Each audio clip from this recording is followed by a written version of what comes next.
فتنوں کے دور میں ایک مومن کا کردار کیا ہونا چاہیے؟ من نجات یا رسول اللہ صلی اللہ علیہ وسلم، اللہ کے نبی علیہ السلام نجات کہاں ہے؟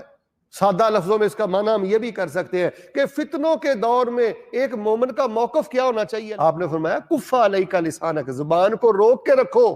علماء کے خلاف زبانیں چلانا، حکمرانوں کے خلاف زبانیں چلانا، دوسروں کے خلاف زبانیں چلانا، یہ بربادی ہے۔ کف علیک لسانک، زبان کو لگام میں رکھو، روک کے رکھو۔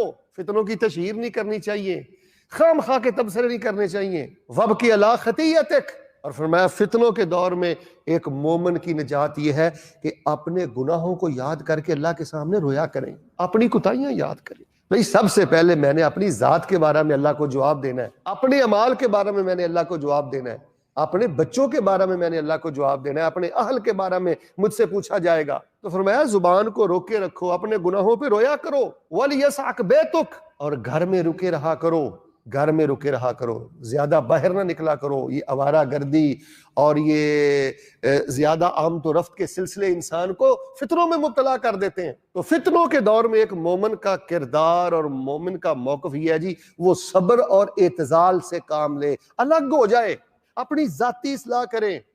لا یضرکم من ضل اذا اہتدیتم، قرآن کہتا ہے اگر تم سیدھے ہو، دوسرا بگڑا ہوا ہے، تو تمہارا سیدھا رہنا تمہاری نجات کے لیے کافی ہے۔ جہاں آپ اصلاح کر نہیں سکتے ہو وہاں آپ سے مطالبہ بھی نہیں ہے۔ تو ہمہ وقت لوگوں کی طرف اشارے، لوگوں کی طرف نگاہیں، یہ بھی ایک بہت بڑا فتنہ ہے۔ جہاں چند لوگ بیٹھتے ہیں، آپ اس بات کو چیک کر لیجئے گا، چند لوگ بیٹھتے ہیں وہ غیروں پر ہی کیچڑ اچھالتے ہیں، جی مولوی ایسے ہیں، حکمران ایسے ہیں، جی لوگ ایسے ہیں، بھئی تو کیسا ہے، تو کہاں پہ کھڑا ہے، تیری زبان کیسی ہے، تیرے دل کی کیفیت کیا ہے، تیرے دل میں معافی کے جذبات کیا ہیں، تو نے دین کے لیے کیا کیا ہے؟ صرف باتیں، زبانی جمع خرچ۔ یہ زبانی جمع خرچ بھی بہت بڑا فتنہ ہے، اور بڑے بڑے سمجھدار اس فتنے میں مبتلا ہیں۔